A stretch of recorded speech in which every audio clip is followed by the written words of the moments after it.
You cannot keep a husband by monitoring every move he makes.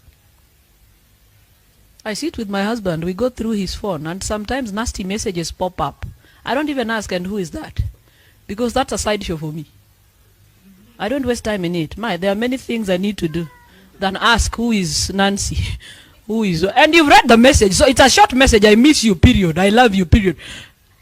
And he said, I have seen it. I don't bother. It doesn't. I don't care. I know how to fight my battles.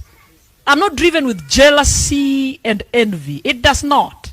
I know the God that I serve. So when I also receive my messages from my tycoons, I forward to him just for him to know he's not safe. He's not safe. And they'll ask me, who is that? I say, but it's the same people that I see in your phone. So you're terrified now. Hey, just know I can leave any time. I can leave. Friends, there is no better weapon than prayer. It's the best way to keep your home, keep your children, and keep your spouses. If you have noticed, we don't have lots of men in church. Not because they don't know God. It's because that is the object of attack. And I wish our women would understand. The devil is not interested in the woman. The woman is his agent. He's interested in the man. That is who he's interested in. So careful. Think twice before you walk out. Think twice. We have ended up in nasty situations. Nasty. Right now, I have a friend who has died. Has not been buried, is now going 1 month. Why? She was married. They have 2 children with this man. They have since grown up. Over 20 years old, the 2 boys. And when this marriage couldn't work, the man married another woman. And she couldn't stay. So she got another man to marry her. Unfortunately, this other man started out like a boyfriend. You see? Those boyfriends just start. Before you know it, they are now visiting you in the house. Before you know it, you have 2 children with him. But they have never visited your home to take dowry. But you see, they cannot take dowry because the other man has not taken back his dowry. Dolo we say waro dog. Kama ulilipiwa ng'ombe, hakuna mtu mwingine ataleta ng'ombe unless yule wa kwanza arudi achukue ng'ombe zake. Hata hapa ni hivyo. Oh yes. So yule wa kwanza hajawahi enda kuleta. Baba na mama walikataa. Walisema mwanaume tunajua ni moja ambaye alituletea ng'ombe.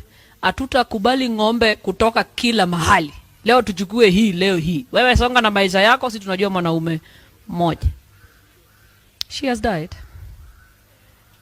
She has left 2 sons over 20 and 2 kids from this other man. We were preparing for the funeral because the son said our mother must be buried in our home.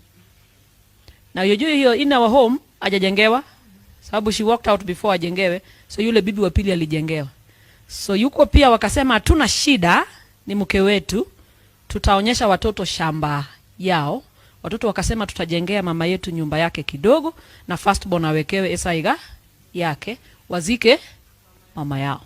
So hiyo ndio sisi tunajua tuko na plan, tuko nayo. Tunataka kuzika, tunachanga pesa. From nowhere, this other man shows up, goes to kwa kina msichana and asks to bury the woman. The father says, I've never seen you in my home apart from the other day when you came to help me bury my mother and my wife. You know, ini matanga tumezika watu wawili within 1 weekend. Baba ya msichana alipoteza mama yake asubuhi. So in the process of kufikiria what to do, bibi yake akafanya nini? So we buried the wife on Friday, buried the mother on Sunday. Alafu hardly 2 weeks, the daughter has died. So when they came, you know, he's still mourning.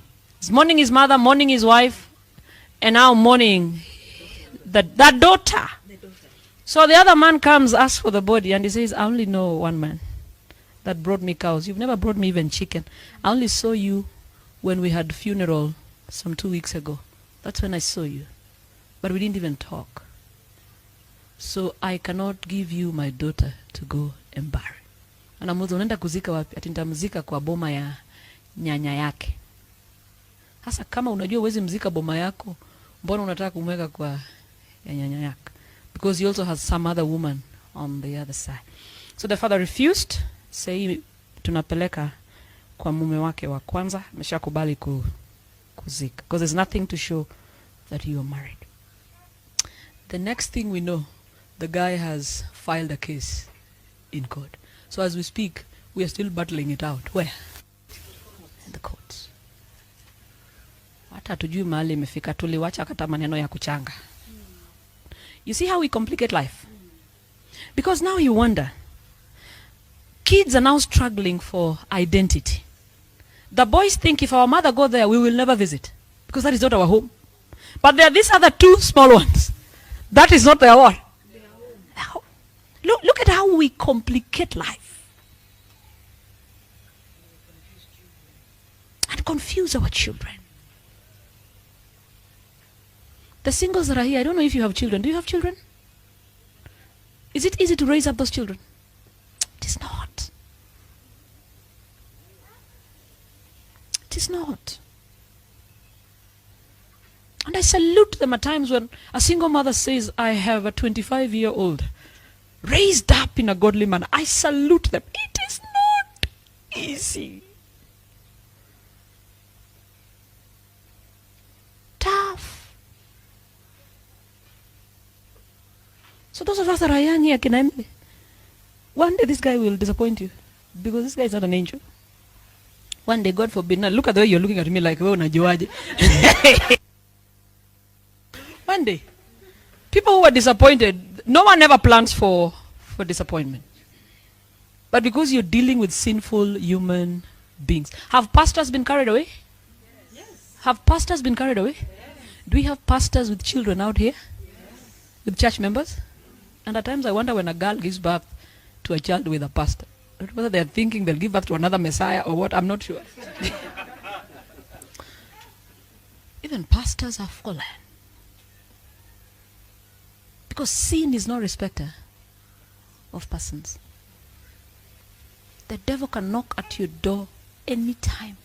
David, who was a man after God's own heart, the devil knocked and gave him Bathsheba.